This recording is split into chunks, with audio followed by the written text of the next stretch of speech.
Бәріңізге ассалаумағалейкум. Сіздермен бірге керек арнасы. Асық жинасаңыз ұлды боласыз. Асық та сізге тілеулес болады екен. Қазақ жалпы ырымға сенген халық. Сондықтан тек жақсылыққа ырымдаймыз. Бұрындары ұлды болу үшін асық жинайтын. Сол секілді асықтың алшысынан түсуін қазақ халқы жақсылықтың, сәттіліктің белгісі деп біледі. Бір мен ғана емес, қазақтың бұл ырымын көпшілік білетін шығар деп ойлаймын. Қазақтың ежелгі ырымы бойынша асықты жілікті мүжіген адам арнайы жаңа түскен келінді шақырып алып, келін, мына асықты жинай бер, ұлды бол деп батасын беретін. Бұрынғылардан қалған ырым ғой. Асық сізбен бірге армандап, менімен ойнайтын ұлдар келсе екен осы үйге деп аңсайды екен.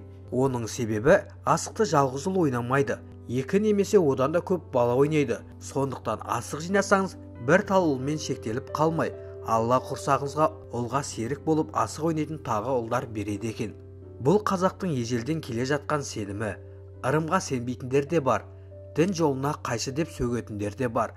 Дей тұрғанмен, қызықтың ырымының жаманы жоқ. Барлығы да жақсы тілеу, ізгі ниетпен туған наным сенім болса, оның несі айып? Қазіргі тренингшілердің миыңды жақсылыққа сендірсең, өміріңді жақсы жаққа өзгереді демей ме? Сол қазіргі оқымысты тренингшілердің айтып кеткенін қанша ғасыр бұрын ата-бабаларымыз ырым ретінде қалдырғандай. Бастысы, біз оны дұрыс қабылдай білуімізде деп ойлаймын. Ал сіз қалай ойлайсыз?